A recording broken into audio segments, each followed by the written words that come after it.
A story of a local man I talked to, Jeff Loeffler, who was taking a journey of a lifetime to bring awareness to the struggles our nation's veterans are facing. Well, what's next now is that his journey is done.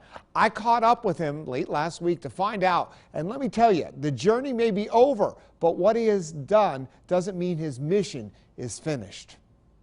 It took a little more than 2 weeks for Jeff Loeffler to kayak the entire Susquehanna River, a 444-mile voyage from Cooperstown, New York to the Chesapeake Bay. His motivation? I have a couple of kids that suffer from PTSD, so I was interested in the topic. To raise awareness for Stop Soldier Suicide. I never really understood how mental illness affects the whole family. When we first joined him for a short part of his journey, word was just beginning to spread.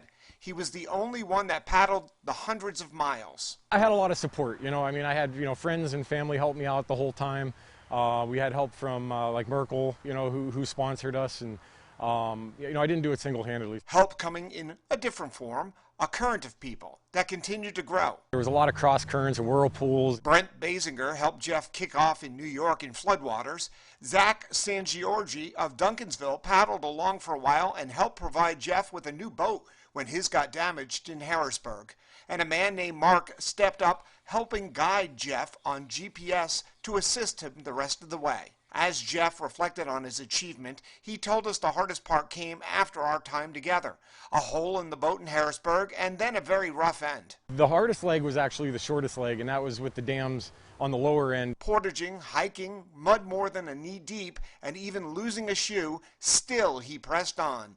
Each challenge, another worthy step towards Jeff's goal, and a reminder of the thousands of veterans he was doing this for, still facing a lifelong battle after serving. Shutting the brain off. You're trained to not be emotional, you're trained not to stress out.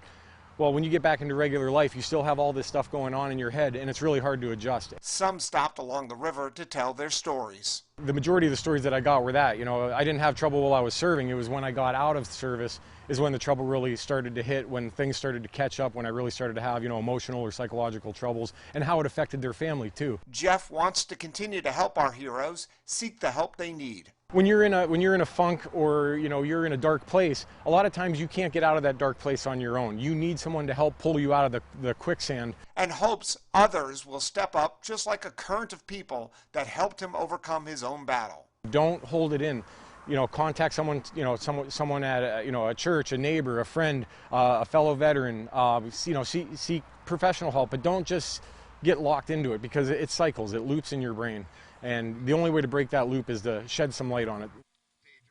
And here we are a month after his journey, and people are still reaching out to Jeff, and hopefully you saw the story. It may have touched you too. If you would like to help him and stop soldier suicide, I'm going to be putting a link on our website, wearecentralpa.com. And Charlotte, what an amazing trip for a great cause, and I was honored to do a section of that trip with him.